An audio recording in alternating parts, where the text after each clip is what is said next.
So I'm Martin Lidyard. I'm the head of digital learning at JTL, and essentially I'm responsible for all learning technologies across the group.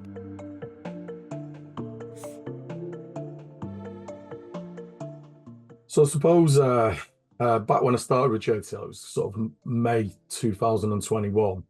When I first came here, what I quickly realised is that they were dipping the toe in the water.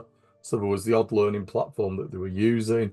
It might have been that Compex was using one, JTL using another, but actually none of them were really effective or fit for purpose for what the group needed.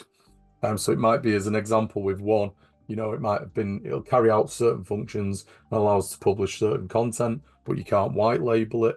The next one you can white label, but actually, it's only SCORM compliant, and you can't build other sort of content types. So what we were finding is what we had wasn't fit for purpose. It had restrictions in place. And essentially what I was looking to do, I was looking to see if there was a way that we could unify learning technology distribution across the entire group. Because with that, of course, you're going to get efficiency, you're going to get economies with scale, all of the benefits of essentially acting as a group, and the benefits of licensing a product in that way.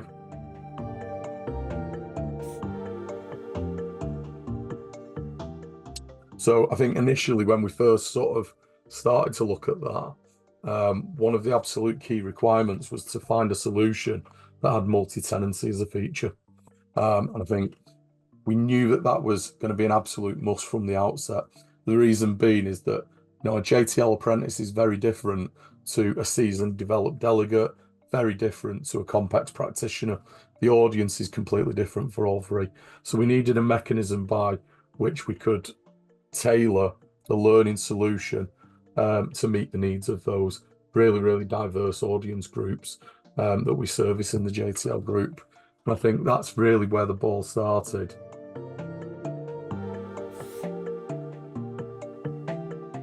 So one of the things we did with Compex was there was 30,000 alumni around the world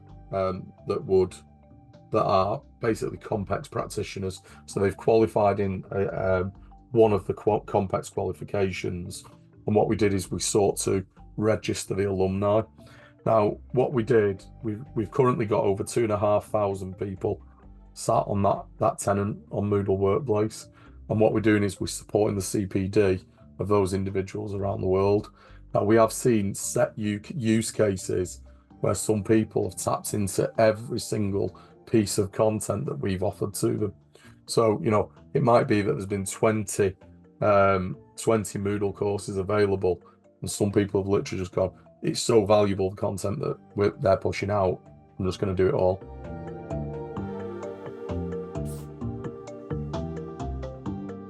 I think from the moment we started working with Titus to do some consultation, it was really, really clear that we were developing like a really transparent, and I do use that word on purpose, transparent working relationship. And that came across when it came to, tendering essentially for the work. It was really, really clear in the submission documents when Titus put their application forward for the work, really clear. And that filled us with a lot of confidence from the outset. It didn't feel like, it was just all about sales. It felt like there was a genuine desire to provide us with a product that was going to have impact. And I think that was really, really important for us.